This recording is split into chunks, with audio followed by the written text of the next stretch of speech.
Olá, tudo bem? Como estão as coisas? Muito bem, vamos então falar sobre oratória e técnicas de falar em público.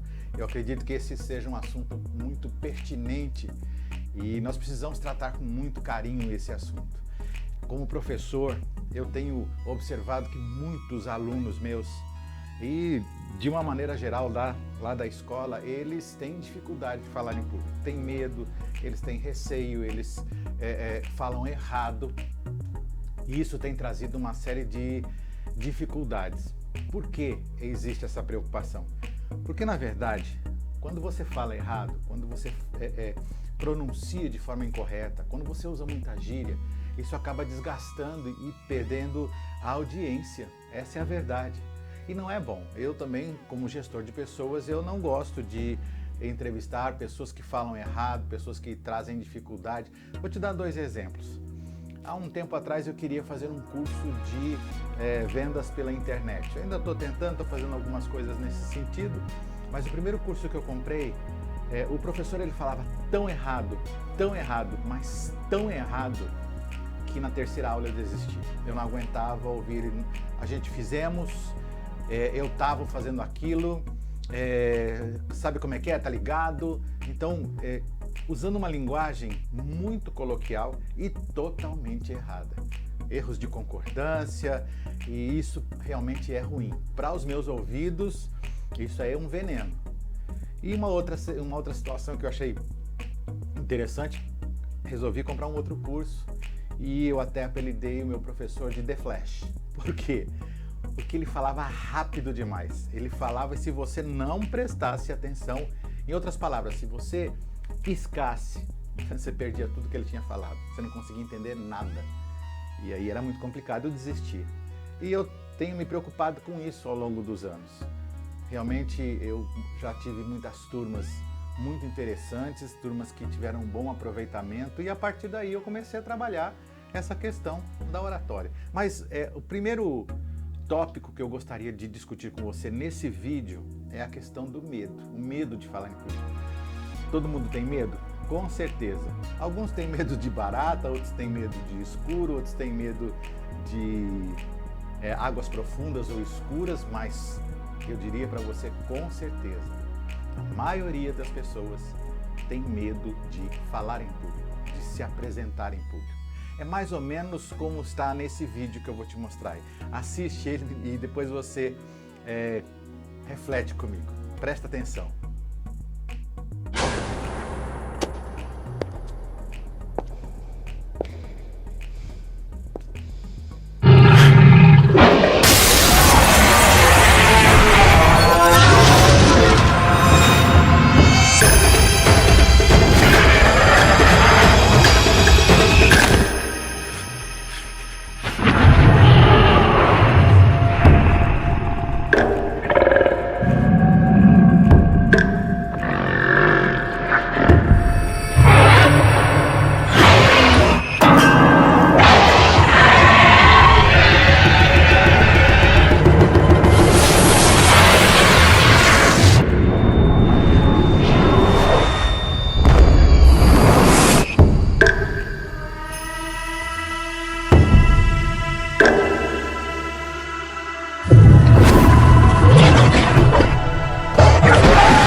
Viu?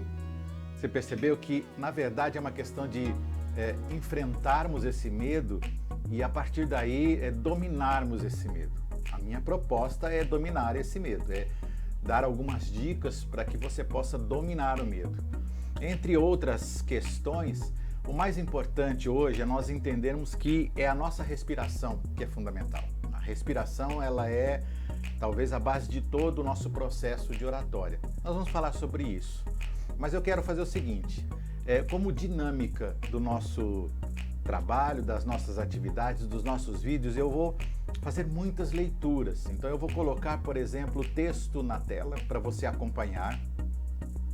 Vou fazer a leitura da forma mais tranquila possível e espero que você compreenda. E depois nós vamos, obviamente, fazer algumas discussões a respeito.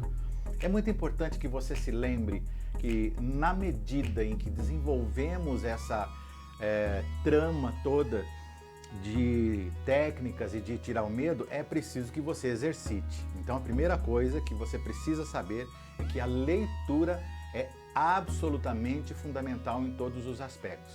Se você vai fazer uma apresentação, não tem jeito, você precisa ler com antecedência, precisa conhecer o assunto. Eu estou dando algumas dicas, vou postar lá no meu Instagram também algumas dicas importantes. Eu gostaria que você me seguisse lá, @SilvaNelsonLuiz. Vai lá e você vai achar algumas dicas importantes, tá bom? Uma coisa importante, dá o seu like aí para mim, dá o seu like, inscreva-se no meu canal. Eu gostaria muito que você me ajudasse a divulgar. Eu te garanto que isso não vai te incomodar em momento nenhum e, pelo contrário, vai me ajudar bastante. Dê o seu like, inscreva-se no meu canal, faça comentário. Se você tem alguma dúvida, pode postar aí, meu amigo. Eu vou te ajudar. Terei o maior prazer em responder para você, seja na própria plataforma da Cos TV ou então em de uma outra maneira. Vou também te mostrar o meu livro. Eu tenho um e-book e caso você tenha interesse, você conversa comigo e eu te repasso esse e-book para você, ok? Eu vou deixar de vendê-lo pela plataforma que eu lancei ele para fazer um preço bem mais em conta, tá bom? Então vamos lá, eu vou fazer a leitura, nós vamos ler com bastante calma, com bastante tranquilidade e depois nós vamos fazer algumas discussões a respeito, ok? Vamos lá. Então vamos lá. É importante que você entenda principalmente a leitura que se faz. Você deve fazer uma leitura, não pode ser uma leitura muito rápida e nem muito lenta, mas uma leitura que permita a sua compreensão. Então olha só, técnicas de controle emocional. Presta bem atenção à forma como eu vou falar e como eu vou ler, porque você também precisa dar vida ao texto, ok? Mesmo que ele seja algo de caráter técnico, mas ele precisa ser gostoso de ser ouvido e de ser falado, tá bom? Controle circulatório. Para não gaguejar, para não enrolar a língua, para não dar branco e outros sintomas que geralmente surgem num momento de estresse, é preciso que a respiração seja a mais profunda e ritmada possível. A respiração é a base do seu equilíbrio emocional. A essência do falar está na respiração. A respiração é um processo automático e natural. No entanto, devido às tensões acumuladas no dia a dia, que dificultam a livre movimentação da musculatura respiratória, esse processo acaba se alterando. As pessoas começam a ter a sensação de não ter ar suficiente, por exemplo, para falar. Fato que se acentua em situações nas quais a ansiedade aumenta, como ao falar em público, dar aula ou até mesmo em situações de trabalho. A essência do falar está na respiração. Repito, o processo acaba se transformando num ciclo vicioso. A pessoa interfere no processo natural da respiração, fica sem ar para falar. A ansiedade aumenta, a respiração se torna mais rápida e superficial ainda, e assim por diante. Olha só, duas coisas muito importantes.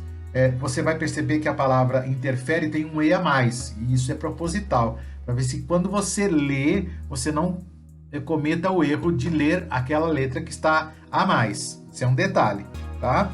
E lá embaixo, na última linha, eu dei uma parada, eu dei um espaço entre superficial ainda, né? E aí a gente fica meio na dúvida, será que está certa essa frase, o correto é assim, eu vou falar a partir da primeira vírgula. Não, vou falar lá 2 pontos. A pessoa interfere no processo natural da respiração.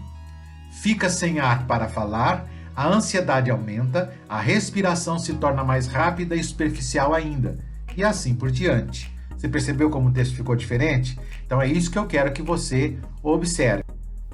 Beleza? Deu para entender? A leitura ficou boa? Se você achar que a leitura é muito lenta, você me fala, mas ela também não pode ser muito rápida. O que é importante é que você se lembre que existe um processo de assimilação por parte da plateia. E a sua ideia, a sua proposta, a sua fala precisa ser compreendida, digamos, por todos. É claro que nem todo mundo vai compreender no primeiro momento, não é verdade? Mas se você der, digamos, 95% de aceitação por parte do público, você já está num caminho excelente, você está nota 10. Mas é preciso fazer uma leitura pausada, uma leitura onde se obedecem as pontuações. Eu chamo de acidentes ortográficos. Ponto, ponto e vírgula, exclamação, uma mudança de parágrafo, tudo tem um tempo certo para você falar. E precisa ser obedecido. Vamos falar nisso mais na frente, mas eu quero que você entenda como é importante. Primeiro, perder esse medo. Depois a gente segue em frente. Ok? Essa é a ideia. Olha, você tem que ter a questão do controle, digamos, circulatório, diminuindo o pulso. Você lembra que estava escrito lá? Você põe os dedos assim, sente os seus batimentos e na medida em que você sente os batimentos, você vai acalmando. Olha, vou te dar uma dica. A respiração, como eu falei, é a mais importante. Então você vai fazer o seguinte, você inspira, segura, dá uns 2 segundos no máximo isso e solta devagarinho, bem devagar pela boca. Faça esse exercício umas 4 vezes, sempre antes de entrar em cena, se prepare, tudo depende de um preparo. E o medo você só vai controlar se você se preparar. Você acha que as pessoas têm o hábito de entrar digamos, em público e não ter medo? Eu tenho. Às vezes eu sinto aquele friozinho na barriga, aquelas borboletinhas lá no estômago, né, incomodando, mas isso é normal. Então, antes, mesmo para dar aulas, se eu estiver atrás das câmeras, né, perdão, aqui diante das câmeras, de uma certa forma é legal, né? Porque eu não sei quem é que está me ouvindo, não estou conseguindo ver. Para mim é um pouco, digamos, triste, porque eu gosto de estar diante das pessoas. Então, quando eu estou diante de uma sala de aula, 10, 15, 20, 30, 40 alunos, é uma plateia. E essa plateia me empolga e eu gosto de observar essa plateia. E eu tenho um certo receio, às vezes eu fico com medo, eu não sei quem são, eles vão me observar, eu vou estar lá pagando um mico, como a gente fala, não é verdade? Mas isso acontece, isso é normal. Então você dá uma respirada, faz um pouco de exercício, flexiona as mãos, né? Aperta as mãos para não ter tremor nenhum e fica bem tranquilo. Olha para as pessoas, olha para a sua plateia, não tenha medo dela. Uma das grandes dicas que eu dou é que você chega ali na frente, você é autoridade. Você está mostrando para as pessoas que você conhece aquele assunto. Você está apresentando uma ideia. Se você chegar lá com medo, ninguém vai querer comprar a sua ideia, o seu produto. Eu me lembro de uma vez, para encerrar, que eu estava numa apresentação de um software para faculdade e eu fui assistir a apresentação, o dono da empresa de tecnologia da informação foi fazer a apresentação, foi realizar a palestra dele. Olha, 600 pessoas no auditório lotado, todo mundo empolgado porque era uma empresa importante, aquela coisa toda. Mas deixa eu te contar uma coisa, com 15 minutos de apresentação o pessoal começou a abandonar a plateia. Por que isso aconteceu? Porque ele falava errado, falava ruim, era péssimo. E foi muito ruim, foi ruim demais. No final, quase que 1/3 da plateia estava presente, os demais tinham ido embora, tinham desistido. Tanto que ele falava errado, tanto que ele repetia palavras, e isso é incômodo. Com certeza ele estava com um certo medo de apresentar. Se alguém comprou o produto dele, não sei, porque eu também perdi o interesse. Então eu gostaria que você pensasse nisso. Comece a alimentar essa questão e nos próximos vídeos nós vamos amarrando os assuntos para chegarmos lá na frente, tá bom? Muito obrigado pela sua atenção. Dê o seu like, inscreva-se no nosso canal e esteja sempre conosco, porque toda vez que publicar eu estou aí com você, ok? Combinado? Um grande abraço para você e que Deus te abençoe. Tchau!